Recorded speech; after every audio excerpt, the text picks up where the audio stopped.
అసలు ఈ జ్యోతిష్యం అనేది ఎంతవరకు ఒక కీలక పాత్ర పోషిస్తుంది ప్రతి మనిషికి కూడా? జ్యోతిష్యం నమ్మాలా వద్దా అనేది పక్కన పెడితే సర్వం సంకనాగిపోయినా ఎవడు పట్టించుకోడు. కానీ వినాయక చవితి ముందు రోజు మాత్రం నిద్రలేస్తారు వీళ్ళందరూ. కొన్ని లక్షల మంది రోజు మందు తాగి సిగరెట్ తాగి వస్తుంటే ఎవరికే ఉండదు. కానీ ఖచ్చితంగా దీవాళి ముందు రోజు మనం కాల్చే క్రాకర్స్కి మాత్రమే వీళ్ళు విజృంభిస్తారు. బ్యూటీ పార్లర్కి పోయినప్పుడు ఈ మంగళసూత్రాన్ని తీసి అట్లా పక్కకు పెడతారు. ఈ జ్యోతిష్యం గురించి విమర్శించే వాళ్ళ సంఖ్య ఎందుకు ఎక్కువైంది అంటే, అసలు హిందూ మతానికి థ్రెట్ ఎవరితోనుంది? హిందువులతోనే ఉంది. శుభమా అంటూ పెళ్లి చేసుకుంటే విడిపోమని చెప్తున్నాడు వేణుస్వామి అంటే దాన్ని శుభమా అని చెప్పరు నాయన. శాస్త్రాలు కానీ దైవత్వం కానీ తగ్గేదే లేదు, ముందుకెళ్తానే ఉంది. జాతకంలో ఈ దశలను బట్టే గానీ మనం తీసుకుంటున్న ఆహార అలవాట్లను బట్టి కాదంటారా? ఏం తినని వాళ్లకు కూడా క్యాన్సర్స్ వస్తాయి. అంతెందుకు, కరోనాలో మంచి మంచోడు చచ్చిపోయారు, తాగుబోతులు ఎవరు తావాలా? అవును. దేవుడు అనేవాడు నీ జాతకాన్ని రాసిండు, నీ తలరాత రాయలే. ఈ మధ్య కాలంలో దశమహావిద్యల అమ్మవార్ల గురించి చాలా ఎక్కువగా వింటున్నాం. ఎవరు అసలు ఈ దశమహావిద్యలు, ఎందుకు ఆరాధించొద్దు అందరూ? సో దశమహావిద్యలు అనేవి ఇవాళ కొత్తవి కావు.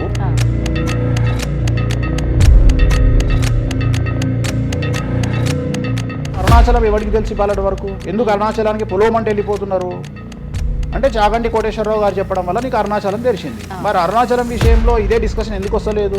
దశమహావిద్యలో నాన్ వెజ్ పెడతారు అనగానే ఇక నాన్ వెజ్ ప్రపంచంలో ఎవరు తిననట్టు, అసలు అదేదో తప్పైనట్టు, ఇక లిక్కర్ ఎవరు తాగలేనట్టు. రాముడు క్షత్రియుడు, మాంసం తినలేదా? సురాపానం అంటున్నావు. దేవతలే సురాపానం తీసుకున్నారు, అది మద్యమే. మరి అది దానికి ఏందమ్మా? అవన్నీ పుకార్లు అంటున్నారు. పుకార్లు అదే చెప్తున్నా నేను. సురాపానము నథింగ్ బట్ సారా, ఇప్పసారా. గూగుల్లో కానీ, చాట్ జీపీటీలో కానీ, జెమినీలో కానీ వామాచారం అంటే ఏందో ఓపెన్ చేయండి, దశమహావిద్యలు అంటే ఏందో ఓపెన్ చేయండి. మీకు మీరే తెలుసుకోండి. ఈ సమాజంలో తెలుగు రాష్ట్రాల్లో ఉన్న దొంగలెవరో దొరలెవరో మీరే గుర్తుపట్టండి. ఎవరు అబద్ధాలు చెప్తున్నారో అనే విషయాన్ని తెలుసుకోండి. వేణుస్వామి దొంగ అయితే వేణుస్వామి దగ్గరికి రాకండి. నన్ను 20 నిమిషాలు ఆడుకుందామనే ప్రయత్నం చేసిన నీకు ఇప్పుడు చిన్న ఫినిషింగ్ టచ్ ఇస్తాను. అసలు నువ్వు జనవరి 1కు ముందు నా దగ్గర ఇంటర్వ్యూకి ఎందుకు వచ్చావు? నేను దానికి ఆన్సర్ చెప్తా. కాదు అదే ప్రయత్నం వేణుస్వామి చేసిండు కామాఖ్య విషయం. అమ్మా ఇట్లా వచ్చారా? నెక్స్ట్ మకర రాశి వారికి ఈ సంవత్సరం చాలా అనుకూలంగా ఉంది. ఈ సంవత్సరం అండర్లైన్ చేయాల్సిన విషయం ఏమిటంటే, మకర రాశి వారికి భార్యాభర్తల మధ్యన గ్యాప్ ఏర్పడేటువంటి అవకాశం ఉంది, గొడవలు వచ్చే అవకాశం ఉంది, ఈగోస్ వల్ల కానీ వేటి వల్ల అయినా సమస్యలు వచ్చే అవకాశం ఉంది. అది కాకుండా విద్యార్థులకు అనుకూలతలు ఉంటాయి, ఉద్యోగస్తులకు అనుకూలతలు ఉంటాయి, రైతులకు 2 పంటల దిగుబడి రాబడి ఉంటుంది. అలాగే రాజకీయ నాయకులకు సమాజంలో మంచి పేరు ప్రఖ్యాతులతో పాటు పదవులు సిద్ధిస్తాయి. రైతులకు 2 పంటల దిగుబడి రాబడి ఉంటుంది. వ్యాపారస్తులకు రూపాయికి 100 రూపాయల లాభం ఉంటుంది. స్త్రీలకు కోరుకున్నటువంటి ఫలితాలు ఉంటాయి. అన్ని రంగాల వారికి అనుకూలమైన ఫలితాలు మకర రాశి వారికి ఉండబోతా ఉన్నాయి. వీరు సోమవారం నాడు శివాలయంలో రుద్రాభిషేకం నిర్వహించుకున్నట్లయితే సమస్యల నుండి గట్టెక్కుతారు.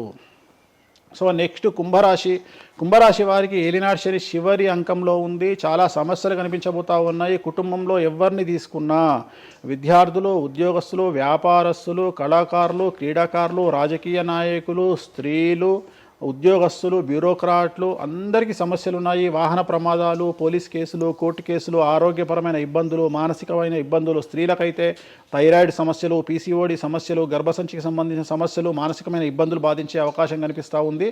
జాగ్రత్తగా ఉండండి. నలుపు రంగు దుస్తులకు దూరంగా ఉండండి. శనివార నియమాన్ని పాటించండి. సప్త శనివార వ్రతాన్ని పాటించండి. సప్త శనివార వ్రతం అంటే శనివారం నాడు శ్రీ వెంకటేశ్వర స్వామి వారికి సంబంధించినటువంటి వ్రతము. ఇది పుస్తకం మీకు మార్కెట్లో దొరుకుతుంది, తీసుకొచ్చుకొని 7 వారాల పాటు 7 శనివారాల పాటు చేయండి. సమస్యల నుండి గట్టెక్కుతారు. ఇక చివరిది లాస్ట్ది అనేటువంటిది మీనరాశి వారికి ఈ సంవత్సరం జన్మశని నడుస్తూ ఉంది. జన్మశని చాలా డేంజరస్గా ఉండబోతూ ఉంది.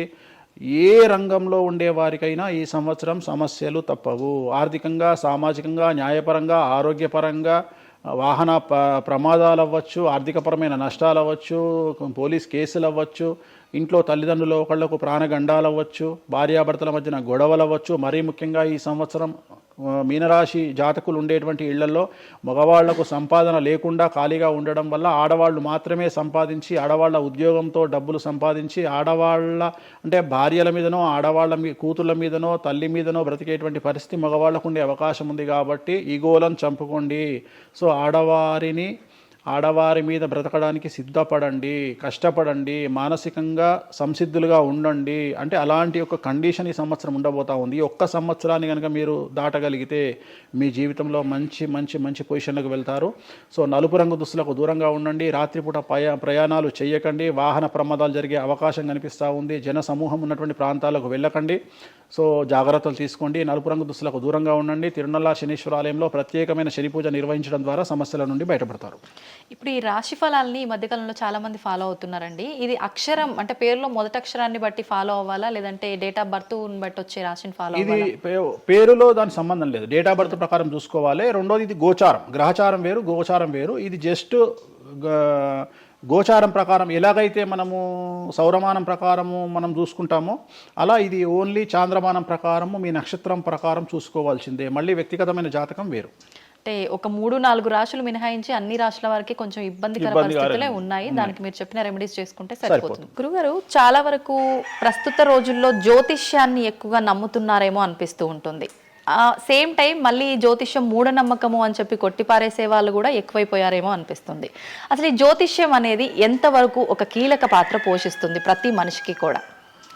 సో జ్యోతిషం అనేది నువ్వు చెప్పినట్టుగా ప్రతి మనిషికి ఒక ఫేసు 2 ఫేసులు ఉంటాయి, కానీ కొంతమందికి చాలా ఫేసెస్ ఉంటాయి. ఉదాహరణ వేణుస్వామికి 2 ఫేసులు ఉండొచ్చు, అంటే సామాజికంగా ఒకటి, ప్రైవేట్గా ఒకటి. కానీ సమాజంలో ప్రస్తుతము తెలుగు రాష్ట్రాల్లో ఒక మనిషికి 5 ముఖాలు ఉన్నాయి. అంటే తెలుగు రాష్ట్రాల్లో ఎందుకు చెప్తున్నానంటే భారతదేశాన్ని మొత్తం కంపేర్ చేసినప్పుడు భారతదేశానికి సంబంధించినటువంటి రాజకీయాలు వేరు, తెలుగు రాష్ట్రాల రాజకీయాలు వేరు. భారతదేశం సోషల్ మీడియా వేరు, తెలుగు రాష్ట్రాల సోషల్ మీడియా వేరు. భారతదేశం న్యూస్ ఛానల్స్ వేరు, తెలుగు రాష్ట్రాల న్యూస్ ఛానల్స్ వేరు. సో ప్రతిదీ తీసుకుంటే తెలుగు రాష్ట్రాలకు సంబంధించి చాలా ప్రత్యేకమైనటువంటి స్టైల్లో మనం ప్రజెంట్ వెళ్తా ఉన్నాము. ప్రత్యేకించి తెలుగు రాష్ట్రాలు ఇంతకుముందు ఒకటే రాష్ట్రానికి పరిమితం అయ్యి ఉండే, అది ఇప్పుడు హైదరాబాద్కు కూడా అంటుకుంది. సో 2 రాష్ట్రాలు ఇంచుమించుగా సేమ్ స్టైల్లో వెళ్తున్నాయి. సో జ్యోతిష్యం నమ్మాలా వద్దా అనేది పక్కన పెడితే ఎప్పుడే కానీ దేని గురించి ఎవరు మాట్లాడినా 2-3 విషయాల గురించి మాట్లాడతారు. ఒకటి ఐడెంటిటీ, ఒకటి బ్రాండు, ఒకటి ప్రత్యేకించి పిఆర్ స్ట్రాటజీ. ఇప్పుడు బ్రాండ్ అనేది వేణుస్వామి అంటే ఒక బ్రాండ్. వేణుస్వామి జ్యోతిషం గురించి మాట్లాడుతున్నాడు అంటే చాలా మంది వెయిట్ చేస్తారు, జరిగిందా జరగలేదని విశ్లేషించుకుంటారు, అదొక పద్ధతి. వేణుస్వామిని విమర్శించే వాళ్ళు ఏం చేస్తారంటే వాళ్ళు ఐడెంటిటీ క్రైసిస్లో ఉంటారు. సో వాళ్ళు వేణుస్వామిని విమర్శించినా లేకపోతే ఒక పెద్ద వ్యక్తిని విమర్శించినా వాళ్లకు దానివల్ల ఐడెంటిటీ వస్తుంది. మామూలుగా వాళ్ళు విమర్శిస్తే ఎవడు పట్టించుకోడు, వేణుస్వామిని విమర్శిస్తే పట్టించుకుంటారు. అలా కాకుండా కొంతమంది ఇది ఏమంటారు హేతువాదులు అనొచ్చు, లేదంటే నాస్తికులు అనొచ్చు, ఇంకోటి అనొచ్చు. సో వీళ్ళందరూ ఏంటంటే ప్రత్యేకించి హిందూ మతానికి సంబంధించిన జ్యోతిష్యం గురించి మాట్లాడతారు, హిందూ మతానికి సంబంధించిన పండుగల వినాయకుని గురించి మాట్లాడతారు. మొత్తం ప్రపంచమంతా పొల్యూటెడ్ అయ్యి కలుషితమై సర్వం సంకనాగిపోయినా ఎవడు పట్టించుకోడు, కానీ వినాయక చవితి ముందు రోజు మాత్రం నిద్రలేస్తారు వీళ్ళందరూ. అట్లనే అసలు ఈ ప్లాస్టిక్ వల్ల అసలు నూనె ఎట్లా వస్తుంది, ఎందుకంటే 90 రూపాయలకు 1 కిలో నూనె ఎట్లా తింటున్నాం మనము అని ఆలోచించాడు ఎవరు లేడు. కొన్ని లక్షల మంది రోజు మందు తాగి సిగరెట్ తాగి సస్తుంటే ఎవరికే ఉండదు, కానీ ఖచ్చితంగా దీవాళి ముందు రోజు మనం కాల్చే క్రాకర్స్కి మాత్రమే వీడిలో విజృంభిస్తాడు. సో ఇవన్నీ కూడా ఐడెంటిటీ క్రైసిస్ అవ్వచ్చు, లేదా పని కట్టుకుని విమర్శించలు అవ్వచ్చు. మనం ఏం నమ్ముతాము అంటే లెక్కలు నమ్ముతాం. 2002కు పూర్వము 2002 తర్వాత తీసుకుంటే జ్యోతిష్యాన్ని నమ్మేవారి సంఖ్య, హిందూ మతాన్ని నమ్మేవారి సంఖ్య 9% పెరిగింది. సో ఇది వేణుస్వామి సొంత కవిత్వం కాదు, గూగుల్ చేస్తే గూగుల్లో మీకు కనిపిస్తుంది పర్సెంటేజ్ ఎంత పెరిగింది అనేది. సో ఎప్పుడే కానీ గుర్తుంచుకోవాల్సింది ఏంటి అంటే మనము సైంటిఫిక్గా సైన్స్ పరంగా మనం ఎంత ముందుకెళ్తామో మన జెన్జీ జనరేషన్, ఆల్ఫా జనరేషన్లు ఎంత ఫాస్ట్గా వస్తాయో ఎట్ ది సేమ్ టైము దేవుళ్ళ మీద నమ్మకాలు కూడా అదే పరిస్థితులలో ఉంటాయి. కాకపోతే ఇక్కడ ఏంటి అంటే ఒకటి ఎక్స్ప్రెసివ్ అవ్వచ్చు, ఎక్స్ప్రెసివ్ కాకపోవచ్చు. ఎందుకు పెరిగాయి అంటారు ఈ పర్సంటేజ్ మీరు అన్నట్లుగా? అంటే ఖచ్చితంగా కష్టాల ప్రాబ్లం. అంటే ఇక్కడ కష్టాల కంటే కూడా కాంపిటీషన్ అని చెప్తాను నేను. సో ఇప్పుడు ఏమైపోయింది అంటే విపరీతమైనటువంటి కాంపిటీషన్లోకి నెట్టబడ్డాం మనం అందరము కూడా. అంటే ఏమైపోయింది అంటే ఒక 1990కి పూర్వము మనం సంపాదించుకునే సొమ్మంతా కూడా దాచిపెట్టుకొని ఆ డబ్బును దాచుకొని మన కుటుంబాలు తింటాయి, మన పిల్లలు తింటాయి అనే ఆలోచన ఉండేది. 2000 సంవత్సరం తర్వాత ఏమైపోయింది అంటే మనం సంపాదించుకున్నది మనమే ఎంజాయ్ చేయాలి, ఒక కారు కొనుక్కోవాలి. సో లగ్జరీ లైఫ్ లీడ్ చేయాలి, 10 మందికి చూపించుకోవాలి. అంటే స్వతహాగా అనుభవించడం కంటే కూడా 10 మందికి చూపించుకోవాలి అనేటువంటి ఒక పనికిమాలిన భావన జనాల్లో చాలా వచ్చింది. ఇది ఎంతవరకు కరెక్ట్ అంటే తప్పు చెప్తున్నా. ఇప్పుడు ఉదాహరణ ఒక ఇన్ఫ్లుయెన్సర్స్ చూస్తుంటే అసలు యాక్చువల్గా వినాయక చవితి అనేది చవితి రోజు చేసుకోవాలి. కానీ వీళ్ళు ఏం చేస్తున్నారు, వినాయక చవితికి 2 రోజుల ముందరనే వినాయక చవితి చేసుకొని దాన్ని మొత్తం ఎడిట్ చేసి అంతా చేసి వినాయక చవితి నాడు పోస్ట్ చేస్తారు. సో దీనివల్ల వాళ్ళ ఖచ్చితంగా ఎఫెక్ట్ అవుతుంది. ఎందుకు ఎఫెక్ట్ అవుతుంది అంటే ఇప్పుడు మాంగళ్యం ఉంది, ఉదాహరణ మెడలో మంగళసూత్రం అనేది ధరిస్తారు అమ్మాయిలు. వీళ్ళు ఏం చేస్తున్నారు ఈ మధ్యన అంటే కొంతమంది అమ్మాయిలు వెస్ట్రన్ కల్చర్కు బానిసలైన అమ్మాయిలు ఏం చేస్తారంటే దాన్ని ఏమంటారు, బ్యూటీ పార్లర్కి పోయినప్పుడు ఈ మంగళసూత్రాన్ని తీసి అట్లా పక్కకు పెడతారు. సో మళ్ళీ ఎప్పుడైతే నువ్వు ఆ మంగళసూత్రాన్ని వేసుకుంటున్నావో ఆ సమయం కనుక మంచిది కాకపోతే ఎఫెక్ట్ అవుతుంది ఫ్యామిలీ. సో అందుకని నువ్వు చేసేటువంటి వినాయక చవితి పూజ కరెక్ట్ సమయంలో చేయకపోతే అది నెగిటివ్ అయ్యేటువంటి అవకాశం ఉంది. సో ఇట్లా ఇన్ఫ్లుయెన్సర్స్ ఉదాహరణ ఇప్పుడు జనరల్గా బేసిక్గా మనము ఒక యూరోప్ కంట్రీకి పోతున్నాము, ఒక దుబాయ్కి పోతున్నాము అంటే మనం అక్కడికి పోయినాక షాపింగ్ చేస్తాం. కానీ ఇప్పుడు ఉన్నటువంటి జనరేషన్లో వీళ్ళందరూ ఏంది, ఇక్కడ షాపింగ్ చేసి మళ్ళీ అక్కడ షాపింగ్ చేస్తారు. అంటే చాలా విచిత్రం అయిపోయింది. అంటే ఖచ్చితంగా సంవత్సరానికి ఒక 10 డొమెస్టిక్ టూర్లు, ఖచ్చితంగా సంవత్సరానికి ఒక 5 ఇంటర్నేషనల్ టూర్స్. ఇవన్నీ దేనికోసము అంటే సమాజానికి మా దగ్గర డబ్బులు ఉన్నాయి అని చూపించుకోవడం కోసము, సో ఆర్భాటాల కోసము. సో నేను జనరల్గా ఏం చెప్తా అంటే first build your own brand. First brand build చేసుకున్నాక తర్వాత నువ్వు బ్రాండ్లకు అలవాటుగా. ఇప్పుడు ఒక అనామకుడు ఒక మామూలు మనిషి రేంజ్ రోవర్ కార్ వేసుకొని వస్తే జనాలందరూ రేంజ్ రోవర్ కార్ను చూస్తారు. అదే ఒక సూపర్ స్టార్ ఒక ప్రభాస్ ఒక మహేష్ బాబు వస్తే మహేష్ బాబుని చూస్తారు, ప్రభాస్ని చూస్తారు, కానీ కార్ను చూడరు. సో నేనేమంటే ఫస్ట్ నువ్వు దాన్ని తయారు చేసుకో. ఇప్పుడు ఉదాహరణ ఒక బాలీవుడ్ హీరోయిన్ ఉంది, ఆ బాలీవుడ్ హీరోయిన్ ఒక ఎల్వి హ్యాండ్ బ్యాగ్ వేసుకుంది, సపోజ్ అది ఫేకే అనుకుందాం, బట్ జనాలు అందరూ అది ఒరిజినల్ అనుకుంటారు. అదే ఒక మామూలు అమ్మాయి నిజంగానే ఎల్వి బ్రాండ్ వేసుకుంది కానీ అది ఫేక్ అనుకుంటారు. సో అందుకని ఫస్ట్ నీ బ్రాండ్ నువ్వు నిలబెట్టుకున్న తర్వాత అప్పుడు నువ్వు బ్రాండ్స్ జోలికి వెళ్ళు. ఇప్పుడు సో ప్రస్తుతం సమాజంలో ఈ జ్యోతిష్యం గురించి విమర్శించే వాళ్ళ సంఖ్య ఎందుకు ఎక్కువైంది అంటే వాళ్లకు వ్యక్తిగతమైన అంశాలు చాలా ఉంటాయి. They want subject. అంటే ఏమైపోయింది, ఇప్పుడు ఎగ్జాంపుల్ ఇప్పుడు నేనే ఒక యూట్యూబ్ ఛానల్ పెట్టుకున్నా, నన్ను నేను ఓన్గా జర్నలిస్ట్గా నన్ను నేను గుర్తించుకున్నా, నాకు సబ్జెక్ట్ కావాలి అంటే అట్లీస్ట్ నేను ప్రతిరోజు కనీసం ఒక 10 నుండి 15 వీడియోలు చేయాలి అంటే నాకు ఆ మనిషితో పని లేదు, ఆ వ్యవస్థతో పని లేదు, ఆ సబ్జెక్టుతో పని లేదు. నేను రాకెట్ గురించి నేనే మాట్లాడతా, జ్యోతిష్యం గురించి నేనే మాట్లాడతా, రైతు గురించి నేనే మాట్లాడతా, పిడకల గురించి నేనే మాట్లాడతా. అంటే లాస్ట్కు నాకు కావాల్సింది ఏంది అంటే నాకు వ్యూవర్స్ కావాలి. అట్లీస్ట్ నేను పెట్టే సబ్జెక్టుకు నాకు తెలియకున్నా సరే దాని గురించి కంటి చూపు గురించి నేనే మాట్లాడతా, క్యాన్సర్ గురించి నేనే మాట్లాడతా, ఎయిడ్స్ గురించి నేనే మాట్లాడతా. అంటే కాదేది విమర్శకు అనర్హం. అంటే నీకు సబ్జెక్టు తెలుసా తెలియదా అంటే ఇంగితం ఉండేవాడు కంట్రోల్ చేసుకో. ఇప్పుడు నాకు సిగ్గు శరము ఇంగితం ఉంది. నేను ఇప్పుడు ఆ కెమెరామెన్ తీసేటువంటి కెమెరాకు సంబంధించి ఆయన ఎట్లా పెట్టాలి ఫోకస్, ఆయన లెన్స్ ఎంత అడ్జస్ట్ చేసుకుంటాడు ఏంది అనేది నాకు సంబంధం లేని వ్యవహారం. కానీ నేను అసలు దానిలోకి వెళ్ళను. కానీ అదే విశ్లేషకుల పేరుతో ఉండేటువంటి యూట్యూబ్ ఛానల్స్ అవ్వచ్చు, ఇంకొకళ్ళు అవ్వచ్చు, వాళ్ళు ఏం చేస్తారు, దాన్ని కూడా వాళ్ళే జస్టిఫికేషన్ చేస్తారు. అంటే దాన్ని కూడా నువ్వు కెమెరా ఎట్లా పెట్టాలనో కెమెరామెన్కి వీళ్ళు నేర్పిస్తారు, వీళ్ళే డిస్కషన్. ఎందుకు అంటే వాళ్ళకి ఏదో ఒక 10,000 వ్యూవర్షిప్ పోతే ఇట్లా ఓవరాల్గా తీసుకుంటే నెలకింత వెళ్తుంది పైసలు. సో దీని మీద బ్రతికే వాళ్ళు, సో వాళ్ళు ఏం చేస్తారు, వాళ్ళు విమర్శలు చేస్తారు. సో అట్లనే హేతువాదుల ముసుగులో ఉండేవాళ్ళు విమర్శలు చేస్తారు. అన్నిటికంటే ప్రాబ్లం ఏమైపోయింది అంటే పొద్దున్న లేస్తే హిందూ మతం బాగుండాలి అంటే అసలు హిందూ మతానికి థ్రెట్ ఎవరితోనుంది, హిందువులతోనే ఉంది, ముస్లిమ్స్తో లేదు, క్రిస్టియన్స్తో లేదు. ఎందుకంటే వేరే వాళ్ళు మన జోలికి రావట్లా. ఎంతసేపు కప్పల భాగవతం లాగా మన జీవితంలో ఎలుకల భాగవతం లాగా ఒక ఎలుక ఇంకో ఎలుకని కిందికి గుంజుతుంది, ఒక కప్ప ఇంకో కప్పని కిందికి లాగుతుంది. అట్లనే హిందువులలో వేణుస్వామి ఆస్ట్రాలజికల్ ప్రిడిక్షన్స్ లో మంచిగా ఉన్నాడు అంటే వేణుస్వామి చెప్పింది ఏదైనా జరిగినప్పుడు వేయడానికి ఎవరికి మనసు రాదు, కానీ వేణుస్వామిని విమర్శించడానికి పొలోమంటే అందరూ వచ్చేస్తారు. అంటే మరి నేను హిందువునే కదా, నన్ను కిందికి లాగేవాడు హిందువే కదా, మరి ఇక్కడ హిందూ మతం ఏమవుతుంది? ఇప్పుడు సమాజంలో నేను అబ్జర్వ్ చేస్తున్నా, గత కొన్ని రోజుల నుండి ఒక 6 నెలల నుండి సంవత్సరం నుండి Telugu media in the sense నేను లోకల్ సోషల్ మీడియాలో హిందూ మతాల పేరు మీద కొత్త వర్షన్ వచ్చింది. ఏంటి అంటే హిందూ ఆచార వ్యవహారాలను విమర్శించడము చాలా కామెడీ అయిపోయింది. ఒక ఆయన ఈ మధ్యలో ఇంటర్వ్యూ చూసిన నేను, అసలు దుర్గమాల లేదంటాడు ఆయన. నేను షాక్ అయినా, నేను ఇనుంటావు నువ్వు కూడా. నాకు ఆశ్చర్యం అనిపించింది. దుర్గమాల లేదు అంటే అమ్మవారి మాల, జనరల్ గా దీక్షలు. భవానీమాల కరెక్ట్ వర్డ్, భవానీమాల లేనే లేదు అసలు, చరిత్రలో లేదు అంటాడు. అంటే సమాజము ఏదో విధంగా భక్తి మార్గం వైపు వెళ్తుంది అంటే నువ్వు సంతోషంగా ఫీల్ అవ్వాలి, కానీ దాన్ని కూడా విమర్శించేవాడు. ఎందుకంటారు ఇలా అంటే వీళ్ళందరూ పండితులు కాదు, వీళ్ళందరూ standing comedians or sitting comedians. ఒక ఆయన కూర్చొని మాటలు చెప్తాడు, వాళ్ళు నవ్వడం స్టార్ట్ కాగానే ఈయన మర్చిపోతాడు. ఇక ఈయన మర్చిపోయి, అంటే ఆడవాళ్ళు నవ్వుతుంటారు, మగవాళ్ళు నవ్వుతుంటే ఈయన ఆనందానికి పరవశుడు అయ్యి ఇంకా వాళ్ళు నవ్వుతున్నారు కదా అని రెచ్చిపోయి, ఇంకా గ్రహాలు లేవు, దేవుడు లేడు, ఏది ఒక బ్రాహ్మణుడు అయ్యుండి ఒక పండితుడు అయ్యుండి టోటల్ మన సబ్జెక్టుకు వ్యతిరేకంగా మాట్లాడుతూ ఉంటాడు. అట్లనే ఆయన ఎవరో భవానీమాల లేదు అంటాడు. నీకు వచ్చిన నష్టమేముంది, నువ్వు మొగోడివి అయితే భవానీమాల కాదు, ఎవరైతే కోయంబత్తూరులో ఈషా ఫౌండేషన్లో లింగభైరవ అమ్మవారు లేదని చెప్పు, అది నీ గొప్పతనం. నిజంగా లింగభైరవ అమ్మవారు లేనప్పుడు లేదని చెప్పు, ఆమె క్రియేటెడ్ గాడు, చెప్పొచ్చు కదా లేదు అని. ఎందుకంటే అక్కడ భయం ఏంటంటే ఎవరు తంతడు అని. వీళ్ళ భయం అంటే ఏంటంటే ఎక్కడైతే ఎవడు వీళ్ళకి అడ్డు రాడో అక్కడికి వస్తాడు. వీళ్ళకి ఒరిజినల్ సబ్జెక్ట్ మాట్లాడే దమ్ము లేదు.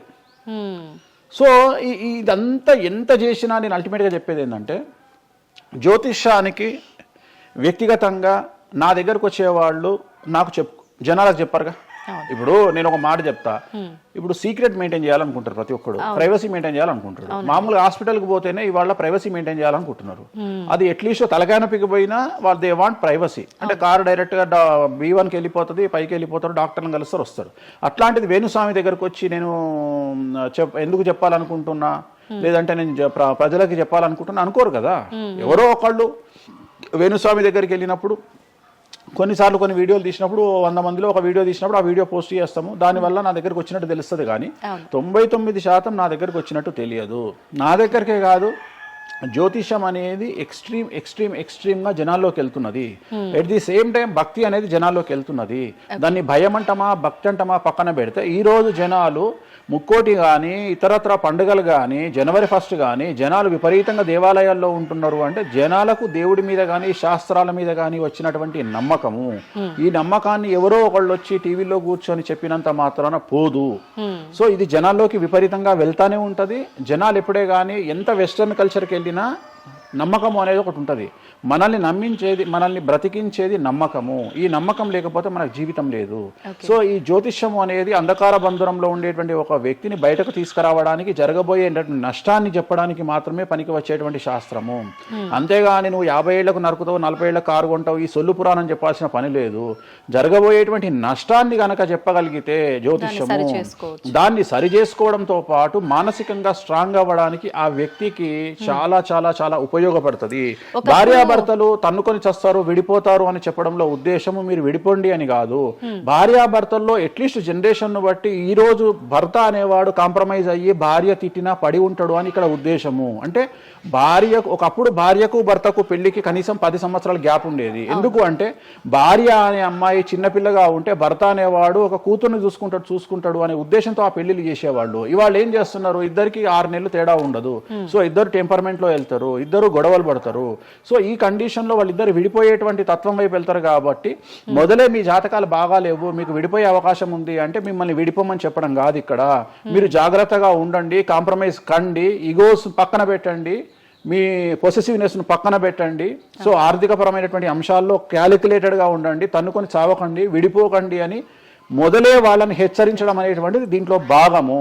కానీ ఇవాళ ఏమంటున్నారు, శుభమా అంటూ పెళ్లి చేసుకుంటే విడిపోమని చెప్తున్నాడు వేణుస్వామి అంటే దాన్ని శుభమా అని చెప్పరు నాయన. ప్రతి ఒక్కళ్ళకి అదే చెప్తున్నారు.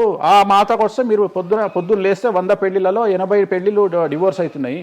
మరి దీని మీద మీరే కదా డిబేట్ పెడతారు. సో ఇదంతా ఏంటంటే ఒక వ్యక్తిని విమర్శించాలనుకున్నప్పుడు వాళ్ళు ఏదైనా తీసుకురావచ్చు. దాన్ని రామ అంటే దాన్ని చిన్న పదాలు మారిస్తే ఆ రామ అనేది ఒక బ్యాడ్ వర్డ్ అవుతుంది. సో దాన్ని ఎట్లంటే అట్లా చేసుకొని పోవచ్చు. కానీ ప్రస్తుతం దేశ కాలమాన పరిస్థితులలో జ్యోతిష్యం కానీ శాస్త్రాలు కానీ దైవత్వం కానీ తగ్గేదే లేదు, ముందుకెళ్తానే ఉంది. ఇప్పుడు ఒక మనిషి జననం దగ్గర నుంచి చనిపోయే వరకు జాతకం అనేది కొన్ని సందర్భాల్లో మాత్రమే చూడాలి అని చెప్పి ఒకప్పటి కాలంలో చెప్పేవారట. కానీ ఇప్పుడు మాత్రం పుట్టిన దగ్గర నుంచి ఎప్పుడు ఏ చిన్న సమస్య వచ్చినా జాతకం చూపించుకోవడము, అసలు ఇది మన సాంప్రదాయంలో లేనే లేదు అంటున్నారు. ఇది ఎంతవరకు వాస్తవం? నేను లాస్ట్ ఇయర్ ఒక హీరోకు ఒక బిడ్డ పుడితే నేను చెప్పినప్పుడు చాలా మంది మేధావులు వచ్చి నన్ను విమర్శించారు. చిన్న పాపకు జాతకం చెప్తారా ఎవడన్నా అని. నీకు తెలిసే ఉంటే కృష్ణదేవరాయల ఆస్థానం కానీ ఇతర రాజులు పెద్ద పెద్ద రాజుల ఆస్థానంలో కానీ ఆస్థాన సిద్ధాంతి అని ఉండేవాడు. వాళ్ళు ఏం చేసేవాళ్ళు అంటే రాణికి కూతురు పుట్టిన కొడుకు పుట్టిన వాళ్ళు వచ్చి మొత్తం లైఫ్కు సంబంధించిన జాతకాన్ని రాసేవాళ్ళు పుట్టడంతోనే అసలు పుట్టిన రోజే రాసేవాళ్ళు. వీళ్ళు ఏమైతారు, ఈయన జీవితంలో ఏమైతాడు, దొంగ అవుతాడా, మంచోడు అవుతాడా, రాజు అవుతాడా, లంగ అవుతాడా, క్రికెటర్ అవుతాడా అంటే ఆ దేశకాలం అన్న ప్రశ్న బట్టి అప్పుడు. సో దాన్ని ఇప్పుడు కన్వర్షన్ చేసుకుంటే ఇప్పుడు మేము రాసే జాతకంలో ఇప్పుడు వీడు ఇంజనీర్ అవుతాడా, డాక్టర్ అవుతాడా, ఎంటర్ప్రెన్యూర్ అవుతాడా, ఉద్యోగస్తుడు అవుతాడా. సో ఇవన్నీ అంచనా వేగ ఒక మనిషి పుట్టినప్పటి నుండి లగ్నాన్ని బేస్ చేసుకొని 1వ నెంబరు అంటే లగ్నము నుండి 12వ నెంబరు అంటే వ్యయము 1 నుండి 12 గడులను కనుక తీసుకొని రాస్తే ఆ మనిషి ఎప్పుడు పుట్టి ఏమేం చేస్తాడు, ఎప్పుడు చనిపోతాడు అనేది వెరీ క్లియర్గా మెన్షన్ చేయవచ్చు. సో ప్రతి రోజు జాతకాన్ని వేసుకోవచ్చు, ప్రతి నెల జాతకాన్ని వేసుకోవచ్చు. గోచారము గ్రహచారము అని 2 ఉంటాయి. గోచారము అంటే ప్రస్తుతం జరిగేటువంటి గ్రహాల యొక్క గమనం ఏ విధంగా ఉంది అని తెలియజేసేది గోచారము. గ్రహచారము అంటే పుట్టినప్పుడు దాన్ని బేస్ చేసుకొని రాసేది గ్రహచారము. జనరల్ గా తెలుగు రాష్ట్రాల్లో చాంద్రమానాన్ని మాత్రమే బేస్ చేసుకొని జాతకాలు రాస్తారు. కానీ వేణుస్వామి ఒక్కడే చాంద్రమానము, సౌరమానము, బార్హస్పత్యమానము అనే 3 విభాగాలను బేస్ చేసుకొని జాతకాలు రాస్తాడు. చాంద్రమానము అంటే చంద్రుడిని బేస్ చేసుకొని రోజున్నర పాటు చంద్రుడు ఒక రాశిలో ఉండేదాన్ని చాంద్రమానము అంటారు. ఇది మన దక్షిణ భారతదేశంలో వాడతాము. సౌరమానము అంటే సూర్యుడు, రవి ఒక నెలలో ఒక రాశిలో ఉంటాడు, దాన్నే మనం సౌరమానము అంటాము. అలాగే బార్హస్పత్యమానము అంటే బృహస్పతిమానము, సంవత్సరం పాటు గురువు ఒక రాశిలో ఉండేదాన్ని బార్హస్పత్యమానము అంటాము. మనము పుట్టినప్పటి నుండి కనీసము నాకు తెలిసి గత 1000 సంవత్సరాలు లేనటువంటి చరిత్ర ఈ సంవత్సరము 2026లో మనం చూడబోతా ఉన్నాము. గురువు ఒకే సమయములో 6 నెలల్లో 3 రాసుల్లోకి ప్రవేశిస్తా ఉన్నాడు. అంటే జనరల్ అర్థం కాదు, అసలు మనం ఎప్పుడు చూడలే. అందుకనే ఈ సంవత్సరం చాలా పెను సంచలనాలు ఉంటాయి. 2026లో గురువు మిథునం, కర్కాటకం, సింహం 3 రాశుల్లోకి వచ్చి మళ్ళీ రివర్స్ వస్తున్నాడు కర్కాటకానికి. సో చాలా విచిత్రమైనటువంటి ఒక గమనాన్నిగా మనం చూడాల్సి వస్తుంది. ఇది చాలా పెను సంచలనాలకు అంటే సృష్టిలోనే ఒక విచిత్రమైనటువంటి అనుభూతిని మనం పొందబోతా ఉన్నాము, మంచి చెడులు పక్కన పెడితే. సో ఇలాంటి పరిస్థితి నుండి జాతకాలను విశ్లేషించడము ఇవన్నీ కూడా నడుస్తాయి. ఇప్పుడు కొన్నిసార్లు మనిషి కొన్ని సందర్భాల్లో ఇబ్బంది వచ్చినప్పుడు నా తలరా తింటే భగవంతుడు ఇంకా రాసేశాడు, నేనేం మార్చలేను అంటుంటారు. కొన్నిసార్లు భగవంతుడిని పక్కన పెట్టి తలరాతను పక్కన పెట్టి మనం గట్టిగా ఒకటి అనుకుంటే అయిపోతుంది అని అంటూ ఉంటారు. మీరు ముందుగానే ఒక శిశువు జననం అయినప్పుడే వాళ్ళ మొత్తం లైఫ్కి సంబంధించిన జాతకం ఇవ్వగలుగుతాము అన్నారు.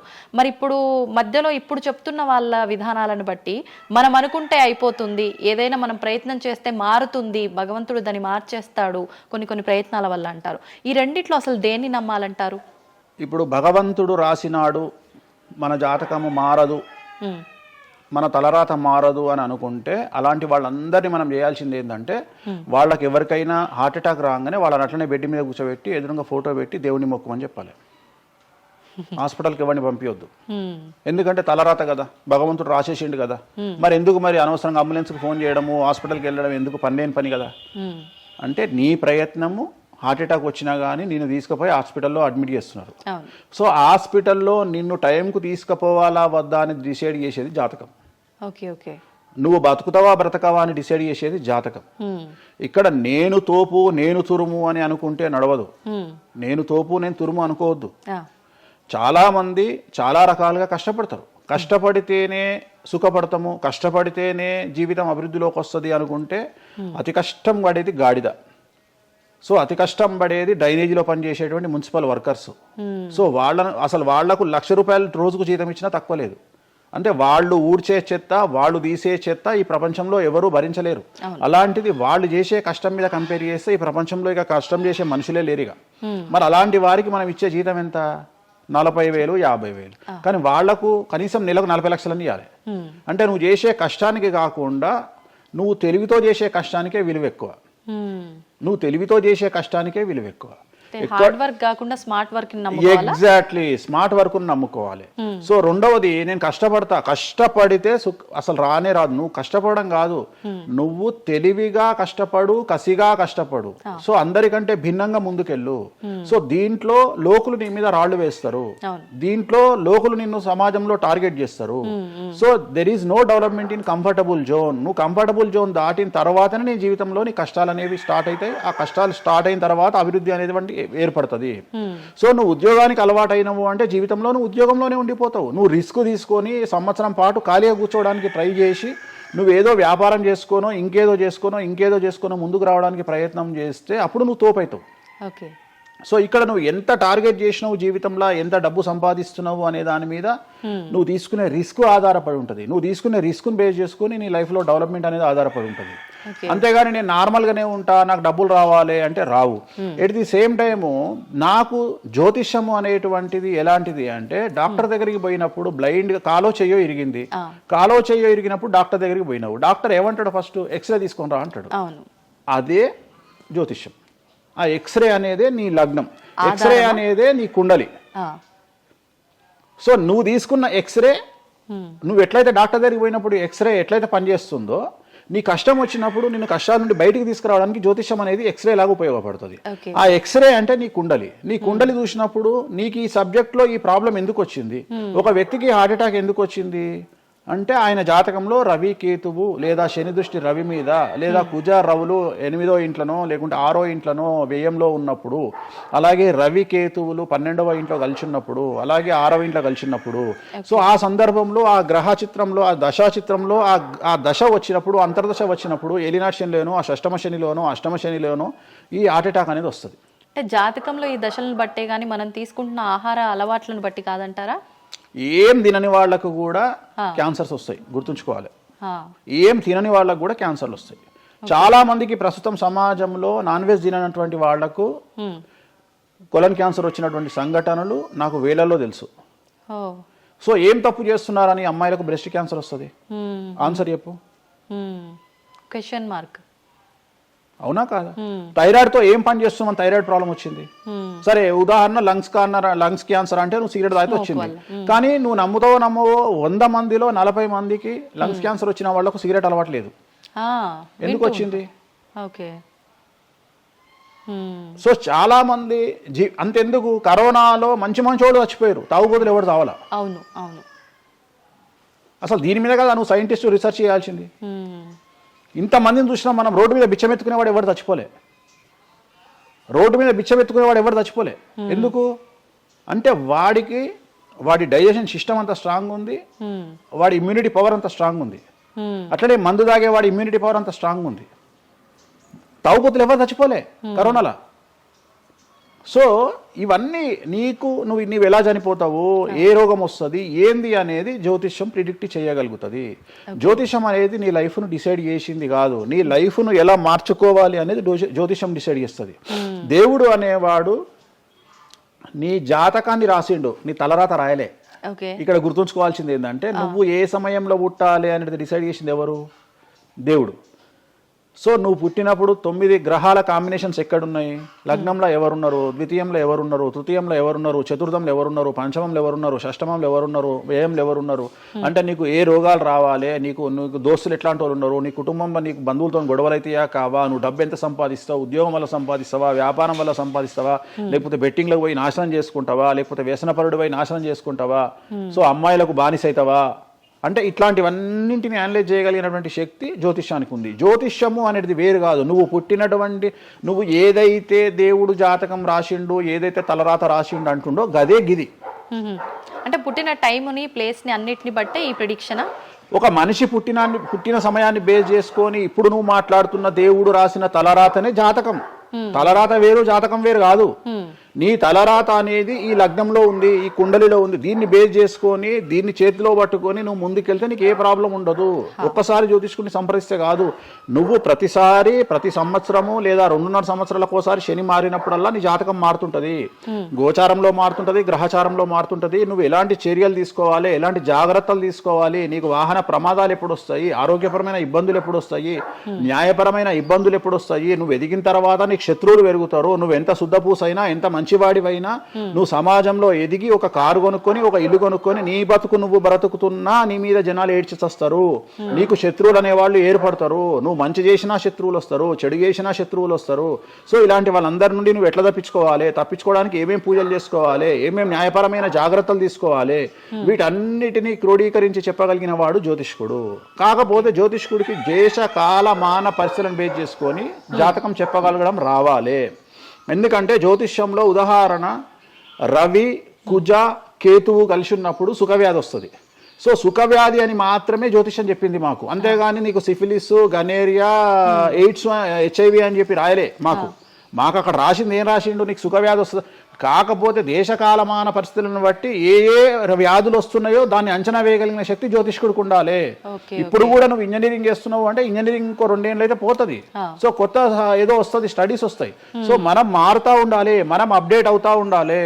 ఎట్లయితే టెక్నాలజీ కోసము, ఎట్లయితే కెమెరా విషయంలో, ఎట్లయితే మైక్ల విషయంలో అప్డేట్ అవుతున్నామో మేము కూడా జ్యోతిషం విషయంలో అప్డేట్ కావాలి. కానీ మమ్మల్ని అప్డేట్ అవ్వడానికి ఎవరు మాకు భుజం తట్టేవాళ్ళు కానీ, వెన్ను తట్టేవాళ్ళు కానీ, మమ్మల్ని ఎంకరేజ్ చేసేవాడు కానీ ఉండడు. ఎంతసేపు మా మీద దాడి చేద్దామని చూసేవాడే ఉంటాడు. మేము ఏదైనా విశ్లేషించి కొత్తది చెప్పుదాము అనేటువంటి ప్రయోగం చేయంగానే ఆటోమేటిక్గా రాకెట్ ఫెయిల్ అయితేనేమో సింపతి చూపిస్తారు, మేము చెప్పింది ఫెయిల్ కాగానే దాడి చేస్తారు. సెఫాలజిస్టుల పేరుతోని ప్రతి సంవత్సరము కనీసం ఒక 20-30 మంది ఫెయిల్ అయితేనే ఉంటారు ఎన్నికలలో. వాళ్ళ జోలికి ఎవడు పోడు. కానీ మేము ఎవడన్నా పుసుక్కున ఎక్కడన్నా ఎన్నికలు గెలువయ్యి అని చెప్పగానే మా మీద దాడి చేసే వాళ్ళు ఎక్కువ ఉంటారు. సో మాకు కూడా ఎంకరేజ్మెంట్ చేస్తే మేము సైన్స్ను ఎప్పుడో పండబెట్టగలిగిన శక్తి మాకు ఉన్నది, జ్యోతిష్కులకు లేక కాదు. కాకపోతే మమ్మల్ని ఎవడు వెన్నుదడతాడు, మా గురించి ఎవడు మాట్లాడతాడు, మా గురించి మెచ్చుకునేది పర్సనల్గా వ్యక్తిగతమైనటువంటి టర్మినాలజీలో మాతో మాట్లాడే వాళ్ళు మెచ్చుకుంటారు తప్ప సమాజం మమ్మల్ని చూసే దృష్టి వేరు. ఎంతసేపు మా దాంట్లోనే మాకు ఉండదు. మా దాంట్లో యాచకా శత్రువు అంటే బిచ్చపోనికి బిచ్చపోడు శత్రువు అని మా దాంట్లో మాకే తన్నులాట. కామాఖ్యకు పోయి బలుడిచ్చి పూజలు చేసుకునేటువంటి జ్యోతిష్కుడు హైదరాబాద్కు వచ్చి అక్కడ బలులే లేవని చెప్తాడు ఒక జ్యోతిష్కుడు. సో ఇట్లా ఎందుకు చెప్తున్నారు అంటే వాళ్ళ కర్మ మనం ఏం చేయలేము. సో ఓవరాల్గా జ్యోతిషం అనేది ఏదైనా చరిత్ర సృష్టించగలుగుతుంది. జ్యోతిషము అంటే మనిషి యొక్క తలరాతనే జ్యోతిషం. ఇప్పుడు మీరు చెప్పిన దాన్ని బట్టి అంతా మనం పుట్టిన టైము ప్లేస్ని బట్టే డిసైడ్ అవుతుంది ఈ ప్రెడిక్షన్ అంతా.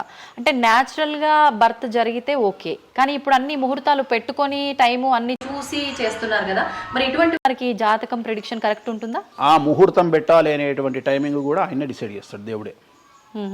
ప్రతిదీ మనం తోపులం అనుకుంటాం, నేను ఓన్గా ఆలోచిస్తున్నా అనుకుంటాడు. అది ఆల్రెడీ డిసైడెడే. నీ మనసులో ఆ భావం రావడానికి, నీ మనసులో ఆ ముహూర్తం పెట్టించుకోవాలి అని అనుకోవడానికి కర్త కర్మక్రియనే భగవంతుడు. మరి ఇది పెళ్లిళ్ళ విషయంలో ఎందుకు వర్తించదు? పెట్టుడు ముహూర్తాల్లో పెళ్లిళ్ళు వద్దు, అదంతా సఖ్యతతో ఉండరు భార్యాభర్తలు అంటారు కదా. అసలు ముహూర్తం మంచిదైతే ఎందుకు విడిపోతున్నారు అని ఇప్పుడు కొంతమంది మేధావులు అడుగుతారు. ఫస్ట్ నేను చెప్పే పాయింట్ ఏంటంటే, నీ జాతకాలే కలవకపోతే నువ్వు ఎంత మంచి ముహూర్తంలో చేసుకుంటే ఉంది. నీ జాతకాలు బాగుంటే, మీ జాతకాలు కలిస్తే నువ్వు అష్టమి నాడు పెళ్లి చేసుకున్నా, అమావాస్య నాడు పెళ్లి చేసుకున్నా ఏమీ కాదు. రైట్? సో నేను మాట్లాడే విషయం ఏంటంటే, నీ అబ్బాయి అమ్మాయి జాతకాలు బాగా కుదిరినప్పుడు వాళ్ళ లైఫ్ ఎక్కడో ఉంటుంది. చాలామంది there is calculated love, calculated relation.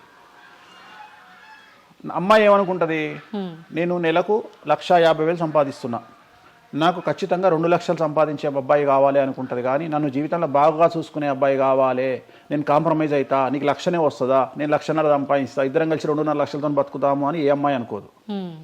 So ప్రతి ఒక్కడి క్యాలిక్యులేషన్ ఇదే. అలాగే అబ్బాయి ఏమనుకుంటాడు, నాకు 2 లక్షలు వస్తుంది కానీ నాకు చాలా అందమైన అమ్మాయి కావాలి అనుకుంటాడు. సో ఇక్కడ ఉన్న డిమాండ్కు తగ్గట్టు సప్లై లేదా. సో అప్పుడు ప్రాబ్లం ఏమవుతుంది, ఫైటింగ్. అప్పుడు ఏమవుతుంది అంటే కాంప్రమైజ్ అనేది స్టార్ట్ అవుతుంది. అంటే జ్యోతిష్యుడు జాతకాలు బాగాలేవు అని చెప్పినా ఇనే పరిస్థితులలో వీళ్ళు ఉండరు. రెండవది, జ్యోతిష్కులు కూడా ఏం చేస్తారంటే సాధ్యమైనంత వరకు ముక్కుసూటిగా ఆన్సర్ చెప్పకుండా కుజదోషం ఉంది, 7వ ఇంట్లో కుజుడున్నాడు, 7వ ఇంట్లో శని కుజులు కలిసి ఉన్నారు, సో చాలా ప్రాబ్లం అవుతుంది. లేదా 7వ ఇంట్లో చంద్రుడు కుజుడు కలిసి ఉన్నారు, సో పిల్లవాడి తల్లి వల్ల సమస్యలు వస్తాయి, లేదా పిల్ల తల్లి వల్ల సమస్యలు వస్తాయి అని వీడు డైరెక్ట్గా అమ్మాయికో అబ్బాయికో చెప్పడు.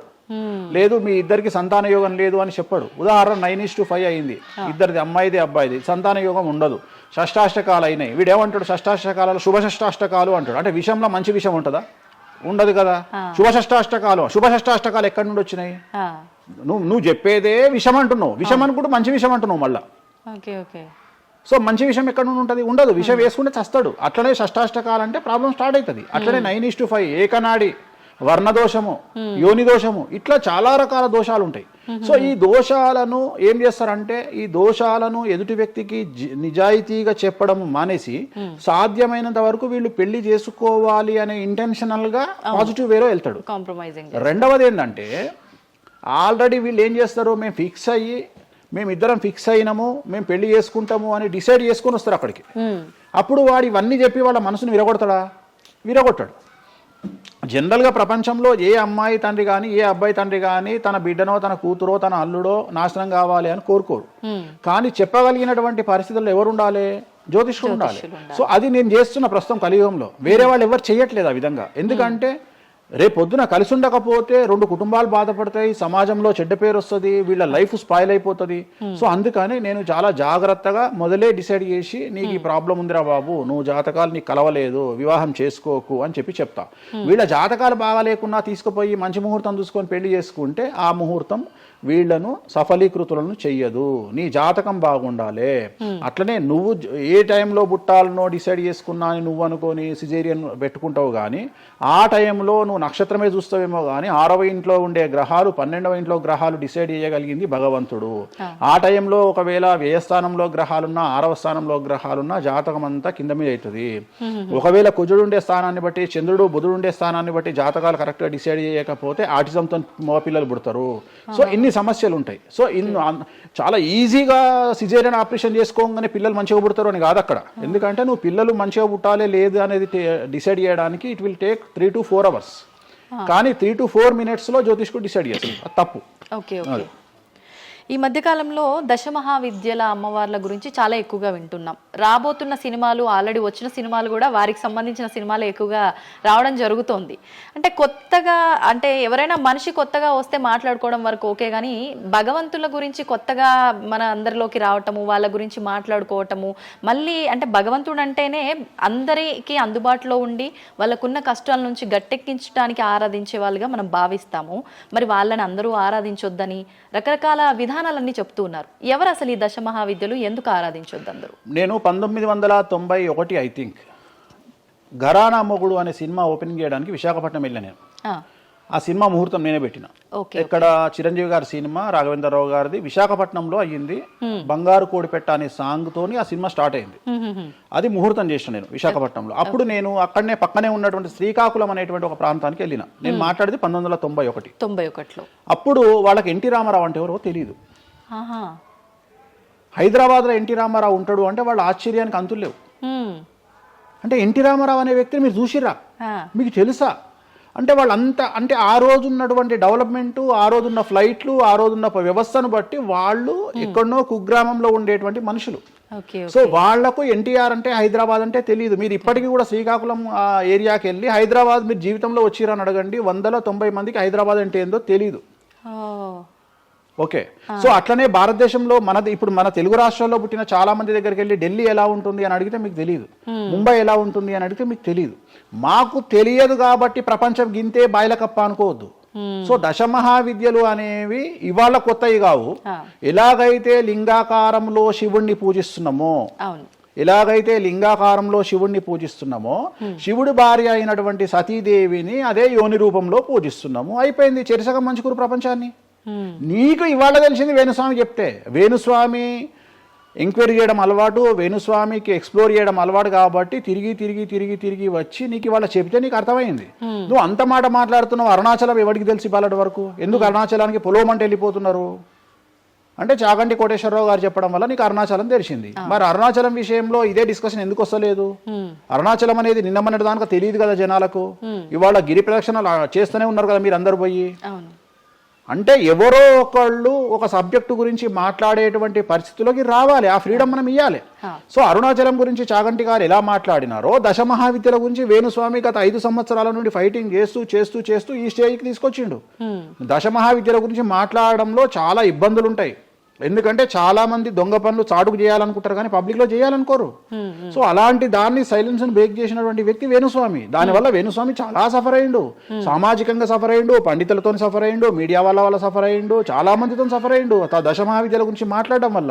అంటే ఎందుకు మరి మీరు ఇంత సఫర్ అవుతున్నప్పుడు ఎందుకు నా ఇష్టం అది అంటే సమాజంలో ఉన్నప్పుడు ఇష్టం మన ఇష్టం. నేను తప్పు మాట్లాడతలేను కదా. ఇప్పుడు నేననే పాయింట్ ఏంటంటే అల్ట్రాసెట్ అని ఒక టాబ్లెట్ ఉంటుంది. ఆ టాబ్లెట్ లో గంజాయి ఉంటుంది. సో మనం వాడే చాలా టాబ్లెట్లలో గంజాయి ఉంటుంది. మనం వాడే చాలా టాబ్లెట్లలో కొన్ని క్యాన్సర్ ఔషధాలలో పాము విషం ఉంటుంది.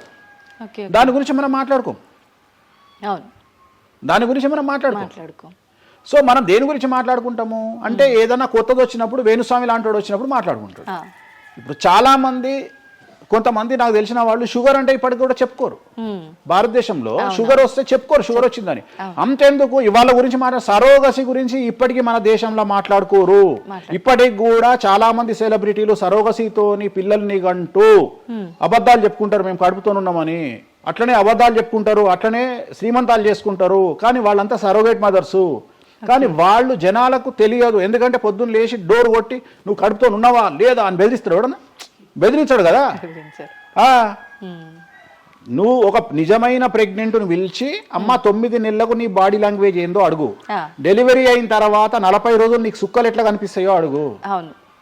మొన్న నాకు బాగా క్లోజ్ అయినటువంటి ఒక ఆమె 21 కొడుకు పుట్టిండండి వేణుస్వామి గారు 21కి రండి అని పిలిచింది. 21కి పోయినా 5వ అంతస్తులు ఉంది వాళ్ళ ఇల్లు. కిందికి నేను వచ్చిన పార్కింగ్ దిగంగానే వేణుస్వామి గారు మీరు లిఫ్ట్ లో రండి అని మెట్లెక్కుంటూ పోతుంది. 22వ రోజు నాకు అనుమానం రాదా?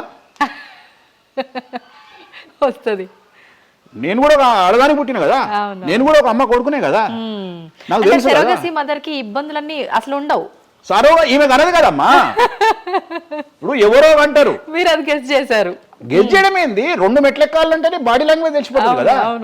ఈమె స్వామి గారు మీరు లిఫ్ట్ లో రండి అని టకటక మెట్లెక్కుంటుంది. అంటే అంతకుముందు ఒక ఎట్లా ఉరికిందో డెలివరీ అయినాక కూడా అట్లే ఉరుకుతుంటే నాకు అనుమానం ఏమేమి ఇట్లా ఉరుకుతుంది అంటే ఓకే సరగేట్ ఓకే అంటే వాళ్ళు చెప్పుకోవడానికి భయపడుతుంది. అందరు నయనతారు లక్ష్మీ మనుషులు కాదు కదా. అప్పటికైనా మీకు చెప్పారా వాళ్ళు ఓపెన్ గా? చెప్పలేదు, ఇప్పటికీ చెప్పలేదు. ఆల్రెడీ అట్లనే సెలబ్రిటీలు చాలా మంది ఇదే పని చేస్తారు. సో ఇలాంటివి మాట్లాడుకోవాలి అంటే సమాజం యాక్సెప్ట్ చేయదు. కానీ వేణుస్వామి వచ్చి దశ మహావిద్యలో నాన్ వెజ్ పెడతారు అనగానే ఇక నాన్ వెజ్ ప్రపంచంలో ఎవరు తిననట్టు, ఇక నాన్ వెజ్ అసలు నాన్ వెజ్ ఇక అసలు అదేదో తప్పైనట్టు, ఇక లిక్కర్ ఎవరు తాగలేనట్టు. మళ్ళా చూస్తే తెలంగాణలో హైయెస్ట్ లిక్కర్ సేల్స్ భారతదేశం మొత్తంలో తెలంగాణదే ఉంటుంది, ఆంధ్రప్రదేశ్దే ఉంటుంది.